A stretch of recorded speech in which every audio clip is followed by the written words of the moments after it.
Bismillahirrahmanirrahim. Assalamu alaikum, my dear students. I hope you're all feeling well and that you enjoyed our discussion on demand and consumption. Now today we will start discussion on the production side of the economy. We talked about the supply side in not so much detail earlier on when we were introducing equilibrium in the market, but from today onwards and the next many lectures, actually 6-7 lectures, we will be talking exclusively about the supply side of the economy.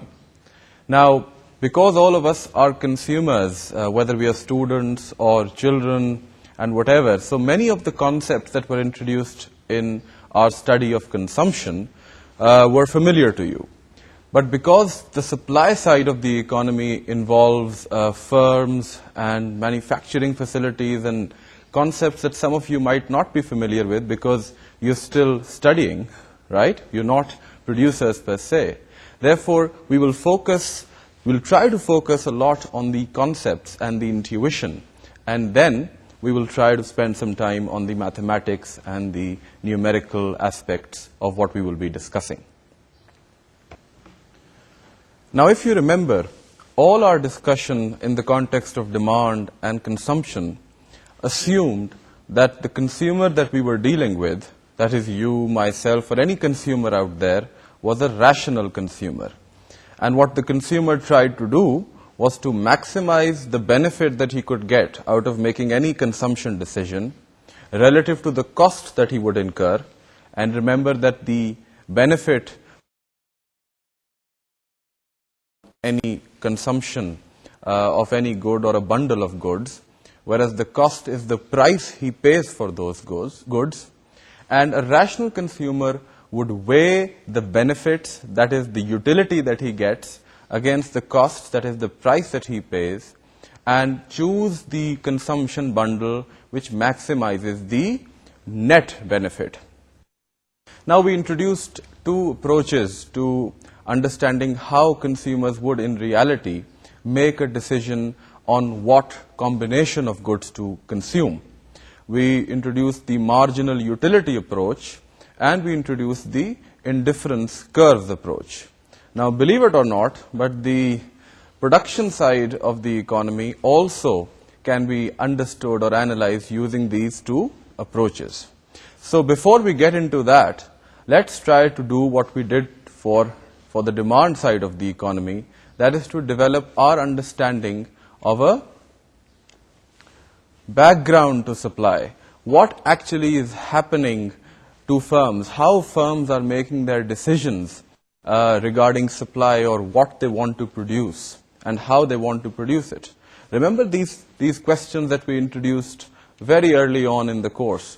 That is, that there were three decisions that an economy had to confront. That is, the decision on what to produce, and this decision included what goods to produce and also in what quantities to produce them. Then there was the question of how to produce those goods. That is, once the quantity and the types of goods that had to be produced was decided, it had to be decided how the economy or the economic resources would be deployed to produce that quantity or those quantities of goods. And there, you remember, we introduced the four factors of production: land, labor, capital, and entrepreneurship, and how those factors were to be combined to produce the goods. And the third question was who the goods were being produced for, right? Whose choices or whose demand or whose desires were being satisfied in the decision to produce those goods. Those were the three questions that the economy as a whole faced. If you want to focus on the supply side of the economy, the first two questions will pretty much remain the same, but the third question will change. So the first two questions will still be what to produce, which goods to produce, and in which quantities to produce. And the second question will be how to produce them, whether to produce them using more labor or using more capital or using a more land-intensive process, and we'll discuss the details of that. But the third question will now be what profit or what net benefit will firms who are suppliers of these goods make out of producing these particular goods in these quantities. So this is the third and most important question, in a way, that is before firms when they decide what to produce in a particular economy.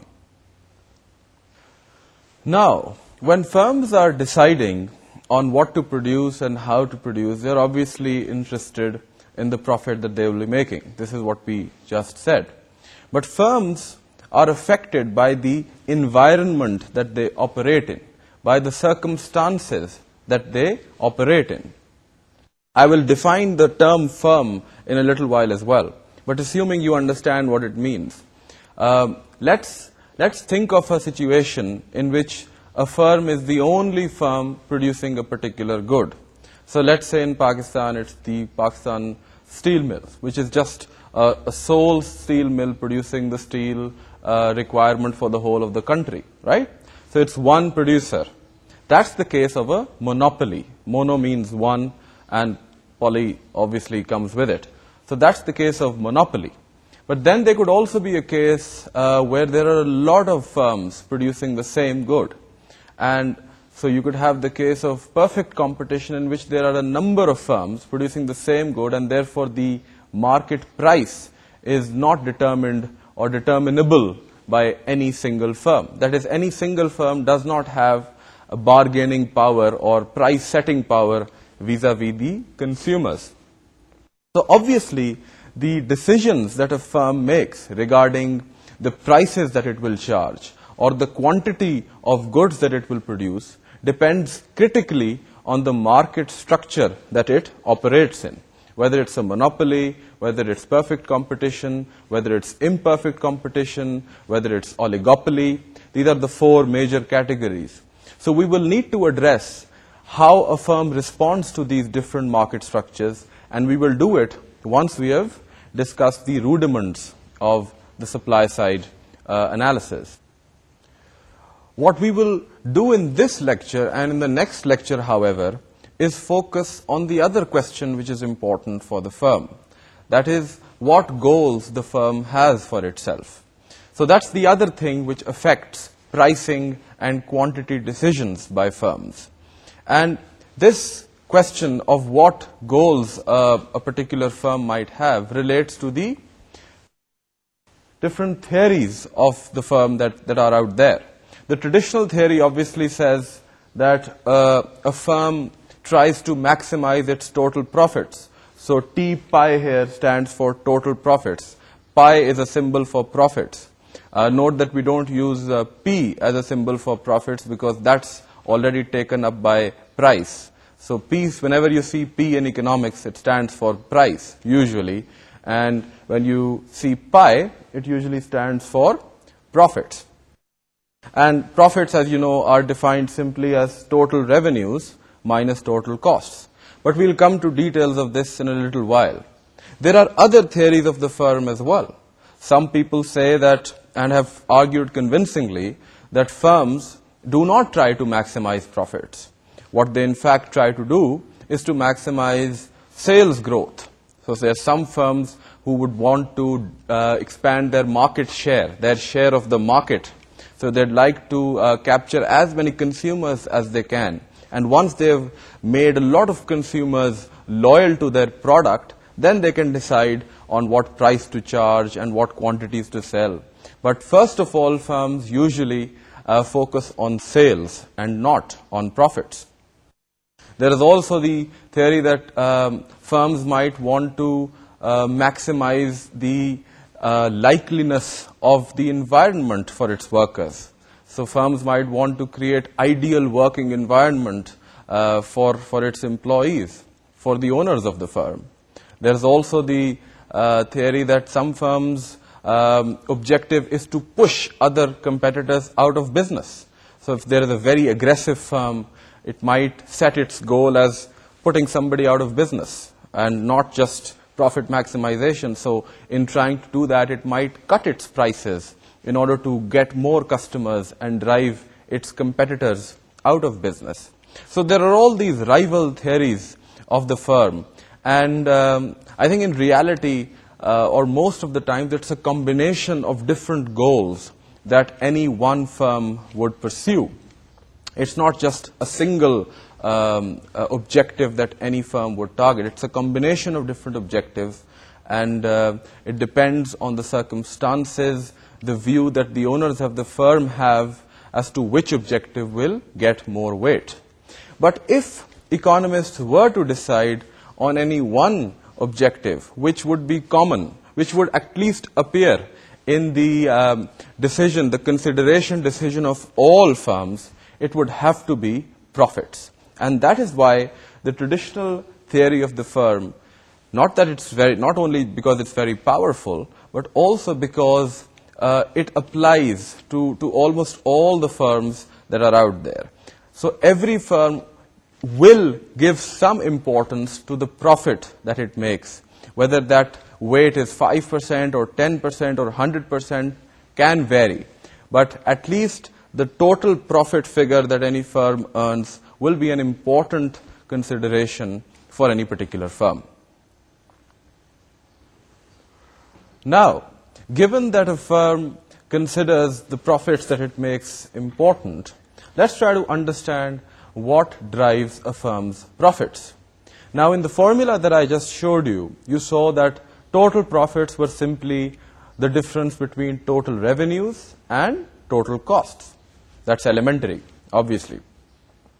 But we need to focus individually on what drives a firm's revenues and what drives a firm's costs. And then we need to see how that analysis can help us maximize the profits that the firms can make. This is exactly the chronology that we will follow in discussing the theory of the firm. What we will talk about first is the cost side. Then we will develop an understanding of revenues.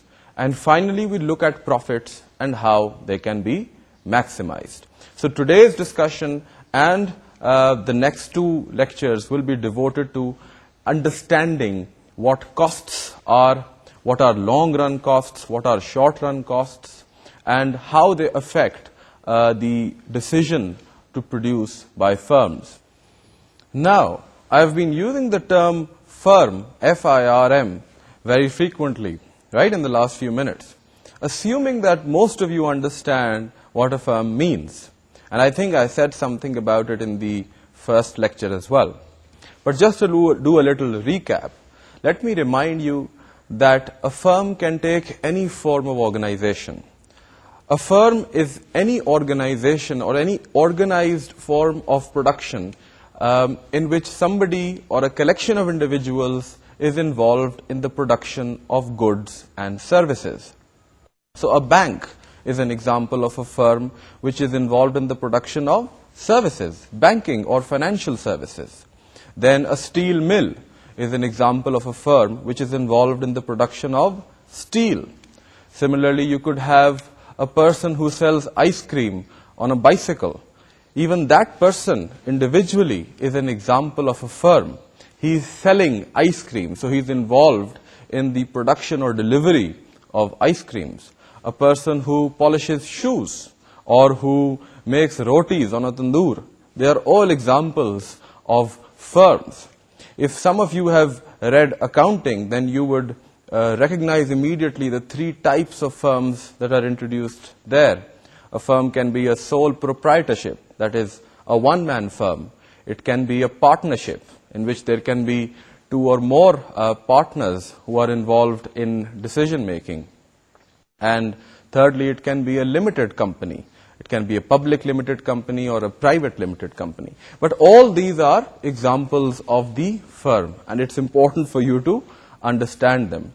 Now, in a market economy or in a capitalist economy, it is the firm which is at the heart of the production process. It is the firm which decides what to produce and how to produce. So it has these economic resources at its disposal. It has land at its disposal, natural resources at its disposal. It has labor force at its disposal, and it has capital, that is machinery, at its disposal. And it's up to the firm to decide how it can use all these different factors, these different inputs, and produce certain goods and certain services. If you look at it in another way, then the organizational part of these factors of production, which we called, if you remember, entrepreneurship, is the equivalent of the management of the firm. So the people who own the firm and manage the firm are called the entrepreneurs, who are involved in deciding how the different resources that are available to the firm are to be combined to produce a certain number and type of goods and services. Now, given that foundation, we can now develop an understanding of production functions. We'll have production, or the total output, on the left-hand side of the equation, and we'll have the different inputs, i.e. land, labor, natural resources, capital, energy, on the right-hand side. We'll just illustrate this through the use of the slide. But I just want to remind you that this is consistent with our understanding of demand functions and supply functions, which we introduced earlier in our discussion of equilibrium. Before I move further, let me also clarify one important point, that in our discussion of supply or production, throughout these 4 or 5 lectures, we will assume that we are dealing with one product and, to start with, one firm. At least in the first 2 lectures, we'll assume that we are dealing with one firm. Once we introduce markets, we will talk about more than one firms, right? But to begin with, in order to understand how any one firm makes a particular decision, we need to restrict discussion to one firm and one product or one type of output. So this is the restriction within which we will be operating and illustrating our understanding of production. Let's go to our first slide to introduce the production function. Now, here is an example of a production function in general terms. Q, which stands for output or the total product produced, is equal to F. F stands for function of K, L, N, E, T, P, and so on, where K stands for capital, L stands for labor, N stands for natural resources, E stands for entrepreneurship, T stands for technology, P stands for power or energy, and so on. So there could be a number of factors. Remember, earlier on we only talked about 3 major factors: land, labor, and capital. But in more sophisticated production processes, there could be a number of factors, and here are some of them enumerated. Now, the functional specification of a production function can be very different for different production processes. One popular representation of a production function is the Cobb-Douglas production function, which can be simply written as Q is equal to A K raised to the power alpha L 1 minus alpha, when capital and labor are assumed as the only 2 inputs. This is just to illustrate what the F function could look like. Now, because this is an introductory course, we will not go into the details of what the production function looks like and what are the different types of production functions, but merely that a production function is simply something which relates the inputs to the output. So a certain combination, certain quantities of inputs employed, where the inputs are capital, labor, land, natural resources, etc., combine to produce the total physical output of a particular product. This is the main intuition behind a production function. Now, the production function example that we just saw related inputs to output. So you had capital, land, labor, entrepreneurship related to the production of a particular good or service. There was no bar on how the firm could change certain inputs and how they would affect output. You could assume that capital was 100 units and labor was 50 employees and land was 3 acres and buildings were so many and machines were 20.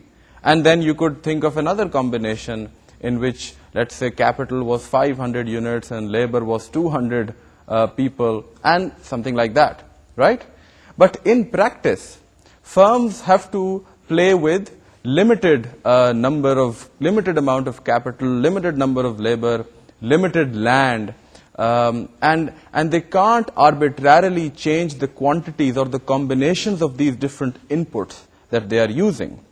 You just can't go out in the market and hire 50 more laborers unless you're producing something for which every person on the street is suitable, right? That's usually not the case.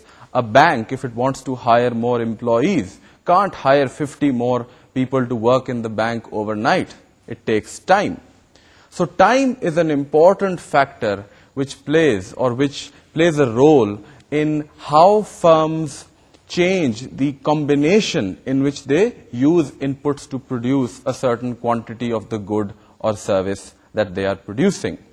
Now this brings us to the distinction between the long run versus the short run. Now the long run basically means a long period of time. A period of time which is long enough so that all the factors, all the inputs that are used in the production process are flexible.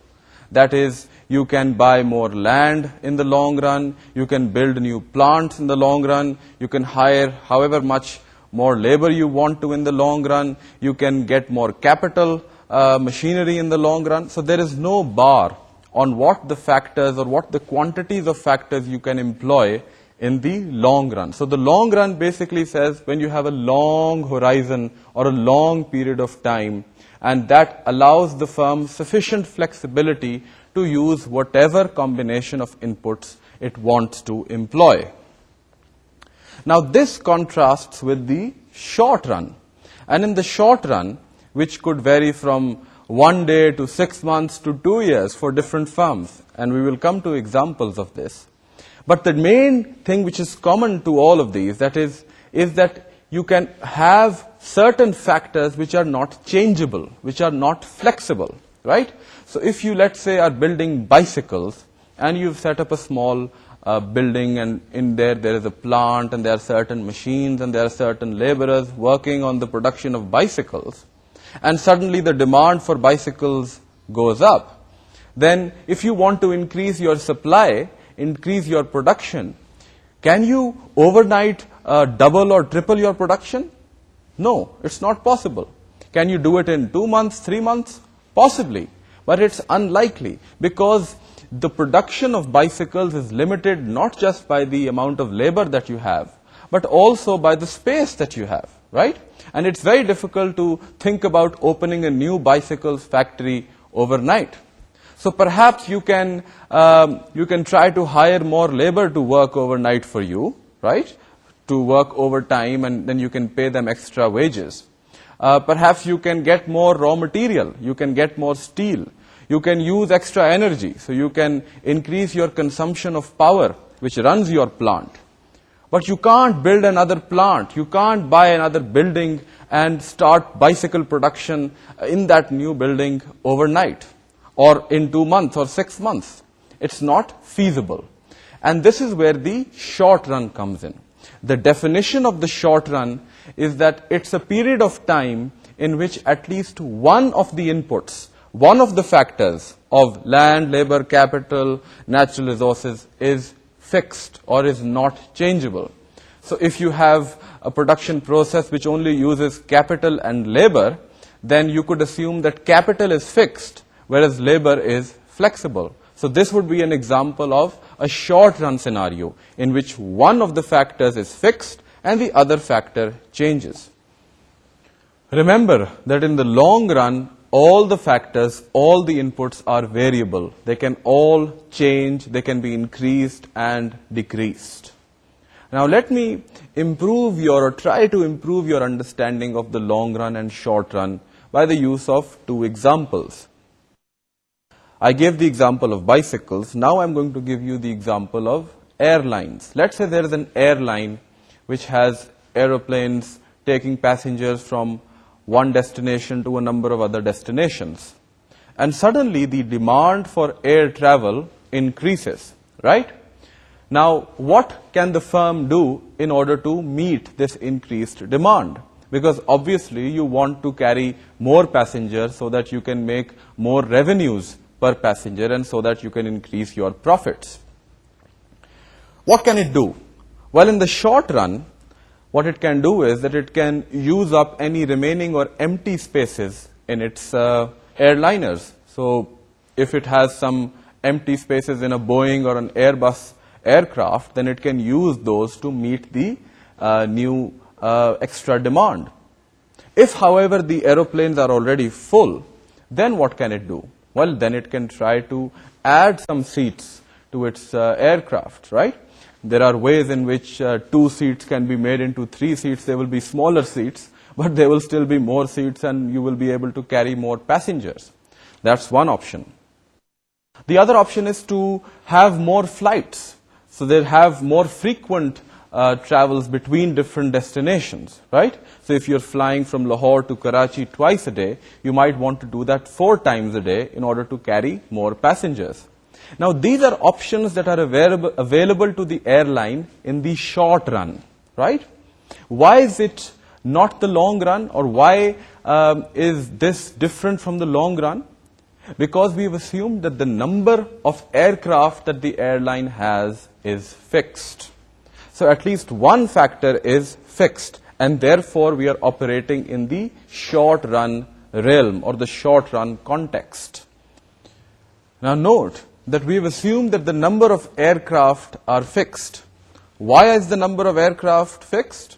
Because aircraft require advance building notice or advance requests from the manufacturer's end.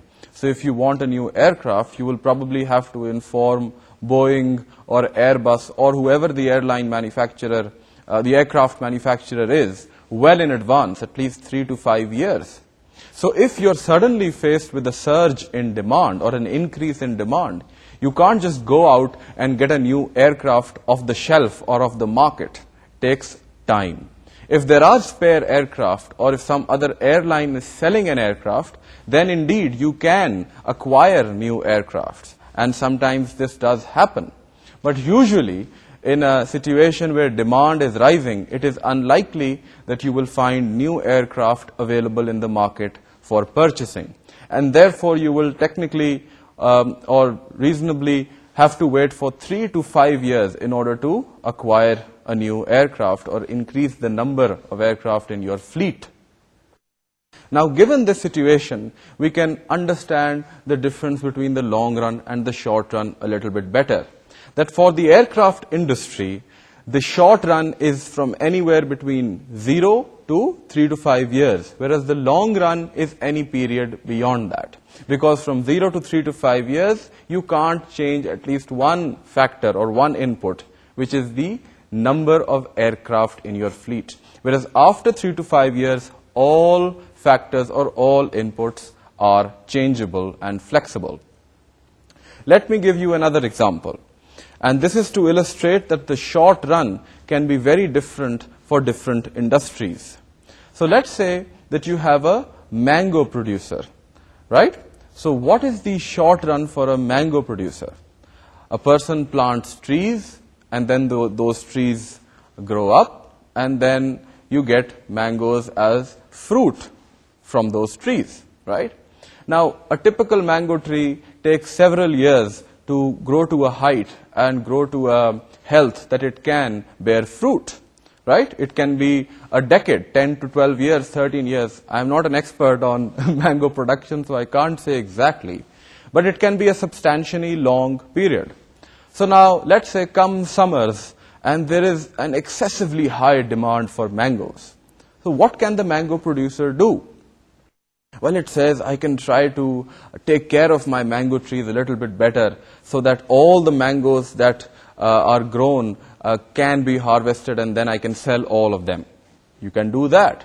You can protect your mangoes against different types of sundis or different types of worms and different types of sort of rain against rain and things like that. You can protect your mango trees a little bit better. But can you increase the number of mango trees? No, not in the short run, not in 1 year's time, not in 2 years' time, not in 10 to 12 years' time. You will have to plant the mango tree today, those small little baby plants today, for them to grow up to a size where they can start bearing fruit in 10 to 12 years. So the short run for a mango producer would be 10 to 12 years. It's important that you fully understand this distinction. Now, I will leave it to your good judgment, my dear students, to decide what the short run would be for a mobile ice cream seller. Note that all that is required to increase the number of bicycles on which ice cream is being sold is a new bicycle, is a fridge that you can place on the bicycle, and some ice creams. Now it's up to you to decide whether it will take a year to do that, 6 months, or a day. Now, let's restrict our discussion to the short run for the moment. Let's assume that we are operating in a situation where at least one of the factors is fixed. Let's take the example of wheat production, for example, right? So we have land and we have labor. And let's assume there is no capital involved. It will keep discussion simple. So you have land and labor. Now what would be a good assumption to make? Naturally, a good assumption would be to keep land as fixed in the short run and to take labor as flexible or variable, so that labor, the amount of labor that can be used can be changed, whereas the amount of land that is available to the producer of wheat is fixed. Now, once we've taken one factor as fixed and one factor as variable, we can talk about one of the most important laws in economics, and that is the law of diminishing marginal returns. What does this law state? We'll look at it, we'll see how it applies in the case of wheat production, and we'll see what implications this law has. Let's refer to our first slide for this. The law of diminishing marginal returns simply states that when increasing amounts of a variable factor, in our case labor, are used with a given amount of a fixed factor, in our case land, there will come a point when each extra unit of the variable factor will produce less extra output than the previous unit. Now, all that this law is saying is that as you increase the quantity of labor in the production of wheat, given a fixed piece of land on which you are using the labor, after a certain point, the increase in the output of wheat will become less and less until it starts reducing the total output of wheat. Now, we can understand this better in the context of a short-run production function. This can now be written as TPP, where TPP stands for total physical product, is equal to F of Ln and Lb, where Ln bar stands for the land, which in this case is fixed, and Lb stands for labor, which in this case is flexible. Now, if we were to take a hypothetical example of wheat production in a farm, we could set up the following schedule. We have the quantity of the variable factor, number of workers employed, Lb, in the first column, and we have the total physical product, that is TPP, or output of wheat in tons per year, in the second column. Now, as you can see, as you increase the number of labor employed from 0 to 8, the total physical product rises. But note that it rises in the beginning, and it rises at a very fast rate, from 0 to 3 to 10 to 24 to 36. But after this point, the rate of increase starts to slow down considerably. So you have from 36 to 40, from 40 to 42, and now the rate of growth has become 0, and then it actually starts falling. Let's try to understand how this can help explain the law of diminishing marginal returns. Now think about it. As the first farm workers are taken on, that is, the first few farm workers are employed, wheat output initially rises more and more rapidly. Why is this?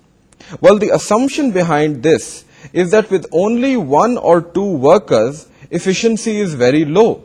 since the workers are spread too thinly, i.e. very, very wide apart. With more workers, they can work together, each perhaps doing some specialist job, and thus they can use the land more efficiently. Therefore, output rises more and more rapidly up to the employment of the third worker, that is point B. Now, the table that we have just looked at can be plotted on a graph as well, and this will help illustrate the point we just made a little bit better.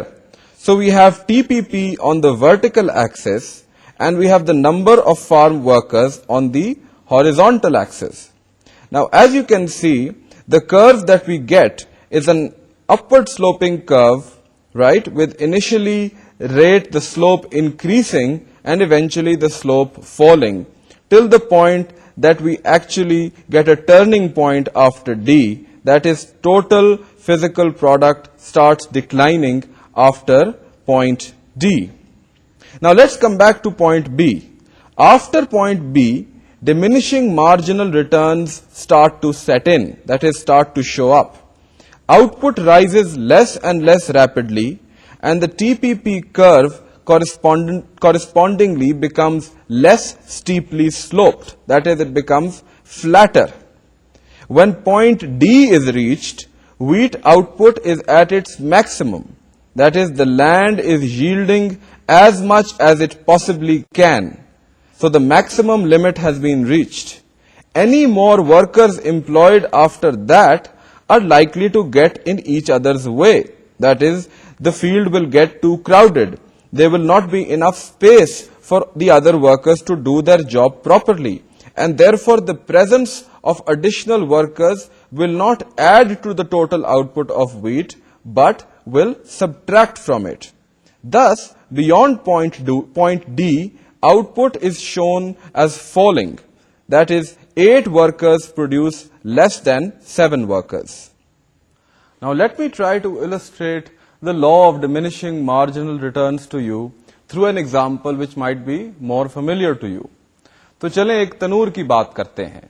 एक शख्स है, उसके पास एक तनूर है जिसमें वो रोटियां और नान वगैरह लगाता है.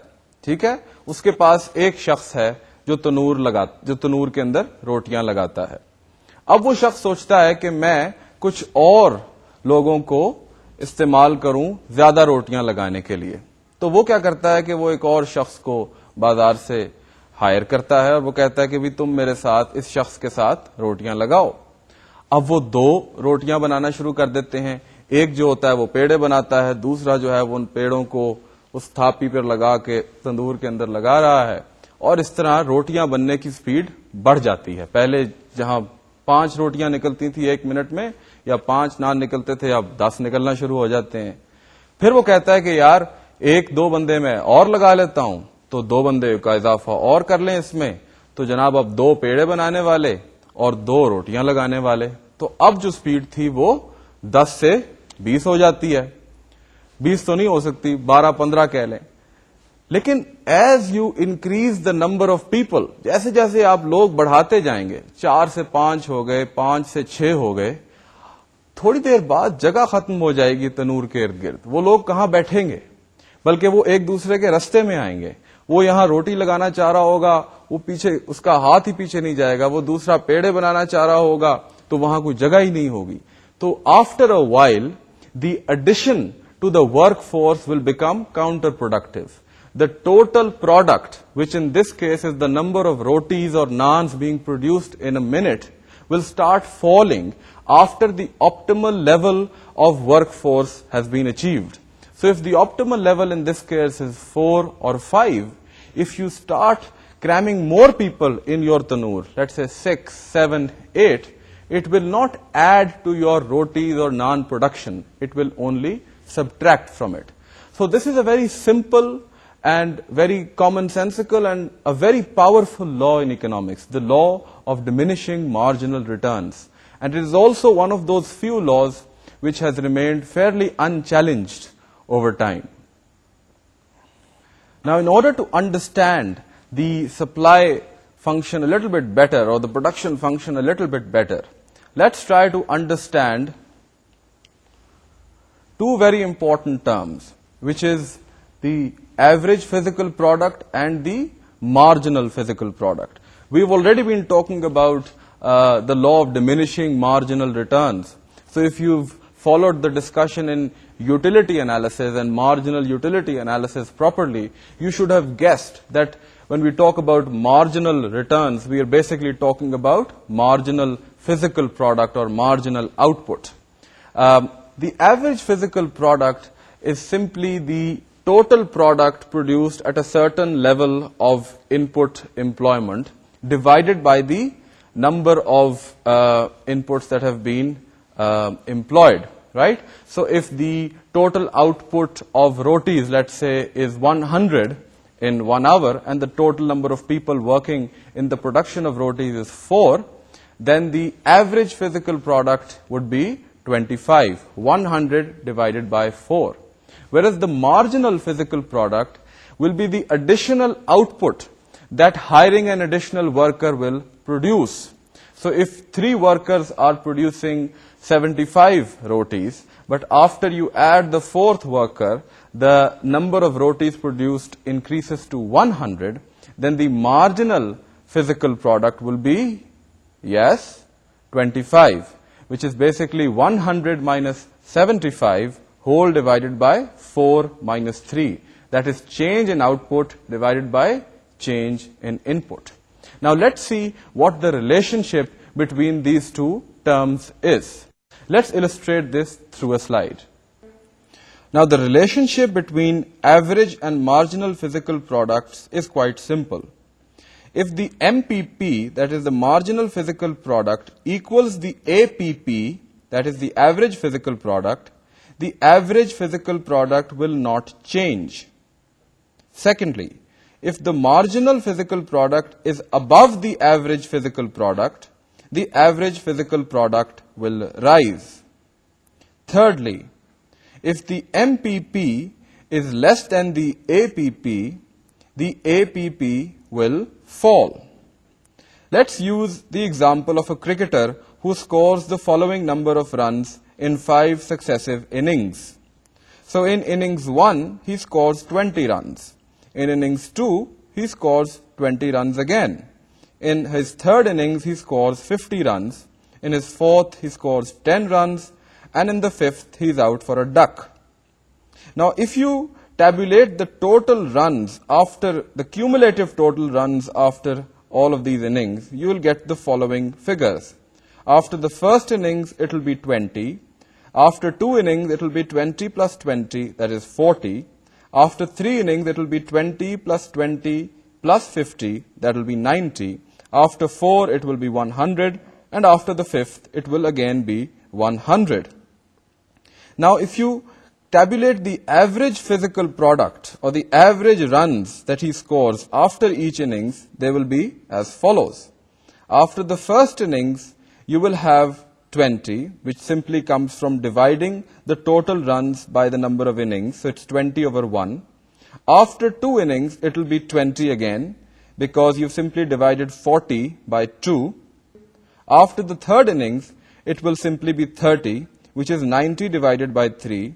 After the 4th innings, it will be 25, which is 100 divided by 4. And after the 5th innings, it will be 20, which is 100 divided by 5. And you can see for yourself that the three-pronged relationship that we introduced, that is, if MPP is equal to APP, the APP will not change, which is what happens for the 2nd inning, where the MPP is 20 and is equal to the APP, and therefore the APP after the 2nd innings remains at 20.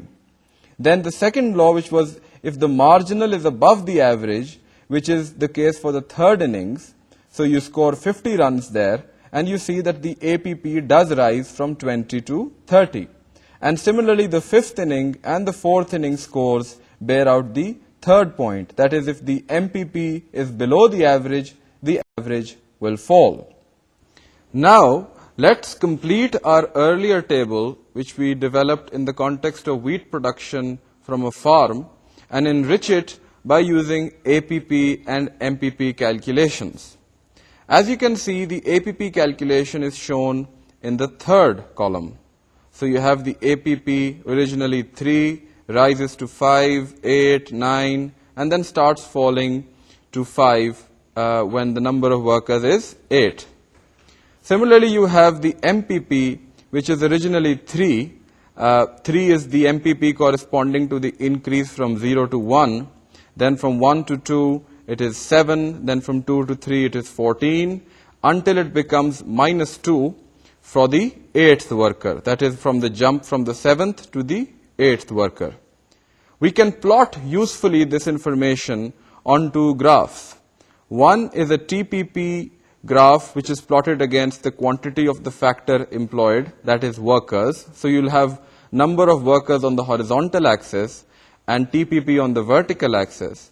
And then you can have this other graph in which you'll have APP and MPP on the vertical axis and the number of workers on the horizontal axis. Now there are a number of points that you can observe from these two graphs. One, the MPP between 2 points is equal to the slope of the TPP curve between those 2 points. So for example, when the number of workers increases from 1 to 2, that is delta LB is equal to 1, TPP rises from 3 to 10 tons. That is delta TPP is equal to 7. MPP is thus 7, which is the slope of the line between points G and H. The second point to note is that MPP rises at first. That is, the slope of the TPP curve gets steeper and steeper. Then MPP reaches a maximum at point B. At that point, the slope of the TPP curve is at its steepest. Then, after point B, diminishing returns set in. MPP begins to fall, and the TPP curve becomes less steep. Then APP rises at first. It continues rising as long as the addition to output from the last worker, that is the MPP, is greater than the APP. The MPP pulls the APP up. This continues beyond point B. Even though MPP is now falling, the APP goes on rising as long as the MPP is still above the APP. Thus, APP goes on rising to point C. Beyond point C, MPP is below APP. New workers add less to output than the average, and this pulls the average down. That is, APP falls. Now, as long as MPP is greater than 0, TPP will go on rising. That is, new workers will add to total output. At point D, TPP has reached its maximum. That is, its slope is 0. And any additional worker will add nothing to output. That is, MPP is 0. Therefore, beyond point D, TPP falls and MPP is negative. Now, the important thing is that you should revise these points when you go home and familiarize yourself with how the MPP and the APP are related with the TPP. There's one additional point that I want to bring to your attention, and which is what happens when we connect the origin with any of the points on the TPP. So in the top graph, if you connect point O, the origin, with point C, what is it capturing? As you can see, at this point, the APP is at its maximum, right? That is, the slope of the TPP is at its maximum. It's the highest slope that the TPP can achieve. There might be another point somewhere around H where the TPP has the same slope, but point C is the one, that is, a ray from the origin which connects it to point C is the one which captures the highest point on the APP. Now, it's very important to understand the intuition behind what the ray OC is capturing.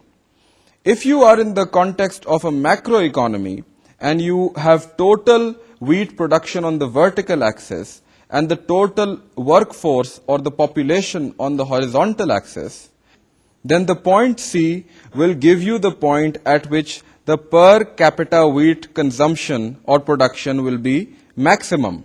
So if there are 4 people in the economy producing wheat, they will produce 36 units of wheat, and the per capita consumption of wheat, because the people who are working will also consume the wheat, will be 9 units per person. That is 36 divided by 4.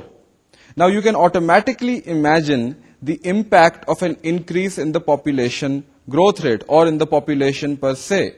So if you now move to point D, your total product is increasing, yes, to 40 units, but your labor force, which is also the consumer of wheat, has also increased from 4 to 6.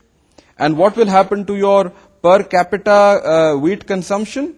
It will fall from 9 units to 40 divided by 6 to just under 7 units. Now this has the obvious but very grave implication that if your population increases and there is nothing happening to technology or productivity of workers, then as diminishing marginal returns set in, the average production of wheat or of food relative to your population will fall, right? So the average per capita consumption of food will fall. And if we see around us, this has happened to a very strong and powerful extent in many developing countries. Population has grown, but the output of food, for example, has not grown commensurately. And the law of economics that is at play here is the law of diminishing returns. Obviously, if your technological improvements are happening, or if there is an improvement in your productivity of labors, then certainly the law of diminishing returns might not set in, and total wheat production divided by total population, the ratio might actually remain the same or could increase. But if those are not happening, and if the population is increasing and there is no effect on productivity, no change in technology, then your average consumption of wheat will fall or food will fall. So my friends, there we come to the end of today's lecture. I don't want to do a recap now because time will be made available for a recap in our next lecture. But we will be developing the concepts that we have learned today. We have touched upon some of the arithmetic, some of the graphical illustrations towards the end of our lecture. But there is much more to come. We will show how the analysis of production is very similar to the analysis of consumption. There we had marginal utility. Here we have the marginal physical product. There we had the marginal rate of substitution. Here we will introduce the marginal rate of technical substitution, and many other concepts that you will find familiar and interesting. Try and answer the questions that I have put up on the web for you, and I hope you will come back fresh and rejuvenated for our next lecture. Till then, it's Khuda Hafiz and Assalamu Alaikum.